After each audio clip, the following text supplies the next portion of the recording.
Oh. Oh my God. Woo! All right. Hey y'all, welcome back to my channel, Dina J from around the way. All right, look, so before we even start, if it looks like I'm tearing, y'all, I have a sty. I got an eye infection earlier this week. Took my son to Chuck E. Cheese. 24 hours later, had an eye infection. Not cute. So, you know, if you see me fidgeting with my eye, you know, that's probably what it is. Hopefully you can't see the monstrosity of what that is from your lens. But anyway, on today's video, we're gonna talk about healing out loud despite their discomfort. So let me be honest, some of the hardest battles I faced were with people I loved rather than strangers. The people I love, like friends, family, or romantic partners, in the past, and sometimes in the present, have not been able to understand how to support my growth, right? Or my healing process. Romantic partners, friends, even family, their fears try to clip my wings before I could even fly, honey. Okay, so let's talk about that. Healing out loud despite their discomfort. So if you've been following my page for a while, you know that I was once married, and there was a time in my marriage where my creative process was like tapping at me. Like I was deeply craving creativity and creative expression. Like I was working in the financial industry, but at the same time, like loved makeup and beauty and all the things.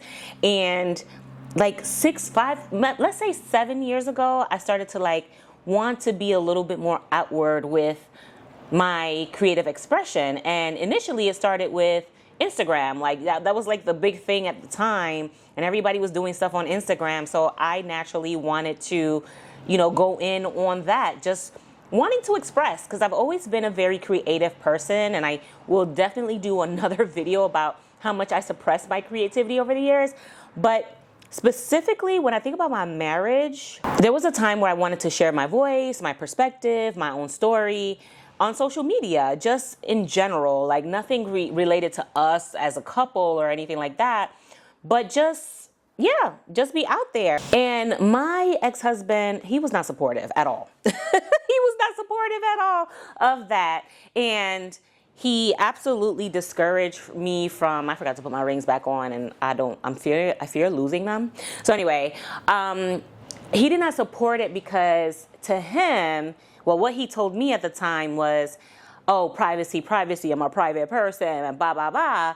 But knowing what I know today, the likelihood of him not wanting me to have social media presence is because women were going to be able to easily identify that he was married. And as you all have been following, and some of you have been following my journey, the main thing that kind of blew up everything in my marriage, amongst other small things, was infidelity. So looking back, I really hate that I was stifled by his command of, oh, me needing to respect our privacy, when that wasn't really the case, right? And in my mind at that time, I was just like, well, he's my husband, let me respect how he feels and what he thinks. But there was never a discussion as to what exactly I wanted to accomplish, you know, creatively, right? It was just like, oh no, you can't make your page public. And it was one conversation where I actually made my page public, and I think he noticed that random people were starting to follow me. He was just like, did you make your page public? And I lied about it. And I was like, no, I don't know what happened, because immediately it was a negative response to that. So I was just like, let me just nip this in the bud, and I'm not going forward with it. And I really resent that I allowed that frame of thought, or even that lack of support, stop me at that time. And those are like the very few times in that situation where I shrunk myself, where like all of the ideation that I had in my head was just there. Like I really couldn't do anything with it. And it was frustrating as hell. So even me doing this today, like it's me going back to the desire of expressing myself and sharing, because I absolutely love community. And like I've said in many videos, like I do not want anybody to have to suffer through some of the very unavoidable things that I suffered through. So talked about, you know, my former marriage and how that was a thing. So now let me enter into family. Family, I think sometimes the obligation that we have to our own family can really, really hold us back, because there's this, especially like in Latin communities, like there is this like honor thy father and thy mother in a way that, I don't know, like it just kind of has you in a chokehold, like the family name, you know. And how we are healing, at least here in America, a lot of us either in the millennial Gen Z bucket, we're very expressive, we're we're trying to heal, we're talking about things, we're going to therapy, we're emotionally, I think, in tune more so than the generations previous to us. I think the generations before us were really caught up in the optics and like presenting a certain way. And absolutely, I believe that there is something to that, right? I don't discredit some of that, because I do think that the way things present sometimes is important. Like, I believe in good presentation, but I also believe in authenticity, and I believe in allowing people to express themselves and allowing people to be seen for whatever it is, right? So recently, well, I would say like 2 years ago, my sisters and I had a podcast, and it was going well. Like, there was traction and movement. And unfortunately, because of the things that we were talking about on our podcast, it caused so much family drama, like between my father's side of the family, my father, our sisters, their mother. Like, there's so many things that happened that were so negative. And that wasn't even the angle that we were trying to approach in even just having the podcast, but we were talking about family matters, right? I think one of the segments was called Family Matters. And even that turned into a whole big thing, because our parents, including my mother, were very uncomfortable with the information that we were divulging and how we were divulging it in this platform that everybody had access to. And I've really found that here, even with YouTube and how I share things on Instagram or Reels and just little nuggets of my life and things like that, it has been extremely uncomfortable for people. And the expectation is that I am not to talk about those things because it'll bring attention to me that's negative. And I'm like, no, I feel like you're trying to silence me because you're uncomfortable with what I'm talking about. In lieu of like supporting the fact that I am reclaiming my voice and deciding to share of myself in this way, and, you know, even producing something, instead of supporting that, there's been so much criticism, or like, why would you do that? What's the purpose of this? You not being authentic, get your facts straight. And I'm just like, no, this is my experience, and I get to share of it in the way that is meaningful to me, and I really don't care what you think about it. Sorry, not sorry. But I found that silencing you is far more comfortable for people, especially loved ones, than for them to acknowledge what your experience with them may have been like, or the hurt that you've endured, or the narrative that they have gotten very comfortable with. And even like one of my family members that I felt I was getting closer to, that individual even surprised me, because she found herself like correcting me on something that I experienced, right? And I always say this, two things can exist at the same time. Two things can really coexist, right? The good and the bad. Your experience could have been your experience. My experience could have been my experience. It could have been the same experience with different point of views. And because her point of view was very different than mine, because her memory and her recollection of what I endured, even what she endured was different than mine, I got attacked for that, versus there being an understanding of what my experience was. Like, girl, like, I get that you were there, but this particular situation happened 20 years ago. You can't tell me verbatim that whatever was said, you remember verbatim. I can tell you what stood out to me, because I know what affected me, what hurt me, what my ears won't let go even to this day about said situation. But the fact that I was explaining my point of view, it became such a big deal. And you just got to get to a point where you just don't care. As long as you know that your truth is your truth, and you are being authentic in the way that you are sharing whatever it is that you want to share, right? and it's not harming anybody, go forward and do what you need to do, because somebody's always going to have something to say. Okay? So what I've come to realize, like even as I enter into this YouTube journey of mine, is that a lot of people are fearful of being seen, right? Of being called out, of being exposed. How you are sharing in this capacity, is very much so exposure, right? And whether good or bad or indifferent, like however you're deciding to do your thing out here and share of yourself is yours. But you also need to not question or wonder if what you're doing is too much or if your truth is too loud. Whatever it is that you out here doing, whatever it is that comes to your heart and your head, just do it.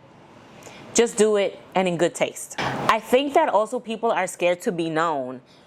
I think that for me, one of the best things that I could have done for myself is just not ask for permission or ask for anybody's opinion on what I was doing creatively. Like, especially if they were connected to me, right? Family, friends, they will project their fears on you. And I think sometimes we want to, seek validation from them because we care about them and we honor their opinions and we want to know what they think. But inherently, because they're uncomfortable with what it is that you're stepping out to do, they will be the very ones to hold you back unintentionally and sometimes intentionally in the name of protecting you when they're really stifling you, when they're really holding you back. So I would say, if you need to seek counsel or you want a second opinion, let it be from somebody that is removed from who you are and really can look at things objectively versus somebody that is connected to your story and that can throw a little salt on what you're trying to achieve unknowingly, right? Sometimes it's knowingly and sometimes it's unbeknownst to them that they're doing that. Because I have been in a position, even recently, where somebody looks at my stuff after the fact and they're like, well, why did you check with me first? And I'm like, well, why did I have to? I'm a grown-ass person. I know what I experienced. I know what I saw. I know what I heard. So why do I have to check this? Okay. Why do I have to check with you to make sure that I got my story straight? Because this is my story, right? And that baffled me a little bit because it made me feel as if somebody was trying to like force my narrative on me versus trusting that I'm an emotionally sane individual that knows what the hell I went through. Like, it's crazy. So don't let anybody's fears get projected onto you. And you have to be really careful because if you allow their fears to be projected on you, you will carry those fears as if they're your own. And you never have that as a part of your frame of thought from the very beginning. But because you let a little bit of that inkling get in your head of whatever there is that they're fearful of, now you hear questioning everything that you plan for, your strategy, your layout, your script. Like, no, don't ask for permission. Put your stuff out there and let them stumble upon it and let them have their feelings about it and keep it pushing. Okay? Okay. So I think choosing freedom is, oh my God, if people can just choose the freedom to like, just fly, like choose freedom, choose yourself, choose freedom. I had to make a choice in everything I've been enduring lately, whether it's like post-divorce or co-parenting and the hell that has been even to this day. Do I keep myself small to keep the peace with these individuals that were once connected to me or still connected to me and that I care about? Or do I move forward with myself and everything that I want to accomplish? I had to make that decision. And what I chose is my freedom. I want to move boldly in the direction of my purpose. I do. And when I think about the things that I suppressed in the past, this this type of interaction was always a thing to me or for me. Like I've always had a knack for this type of dialogue. I've always enjoyed the human mind and psychology and connecting with people and just been very vibrant as a personality. Like I was a drama student from middle school to high school. Like I loved drama class. I was a Little Shop of Horrors. We'll talk about those aspirations some other time. But I've always had this creative bug in me. And I think because I was projecting everybody's desires for what I thought they wanted of my life on me, I just suppressed that and kept it over here versus exercising that. So now that I'm in this space where I get to really truly make my own decisions, and in my big age, like you truly have to decide to live your fucking life, I'm gonna live my life and I'm gonna do it in a way that feels good to me and feels free to me. Okay? So in this life that I'm living, I choose to try a new approach, to start this channel. I choose to launch new ventures, to create for me. And whomever else joins me in the journey, everybody that's out there that's subscribe, I am so grateful for you, because at least it lets me know that there's something that I'm doing that is allowing people to connect, to get a different point of view, to say, dang, I felt this very thing, or dang, like, I really appreciate her sharing that because I don't know how to navigate this. I am happy to be that. And it's not sacrificial at all. Like, you know, it's just me giving of myself in this way because I want to and I enjoy it, right? So I think that when you choose freedom, it's just important to make sure that it's freedom for you, for however you decide you want to express yourself, whether it's on a YouTube channel or it's on Instagram or on TikTok or through art, like however you want to do that. That creative bug, if you got one, exercise that because it's so healthy for your mind. It's so healthy for your soul too. So if you're watching this video and you've been stifled by a partner, a friend, or even your family, know this. Their fear has nothing to do with you, and it doesn't have to be your cage, okay?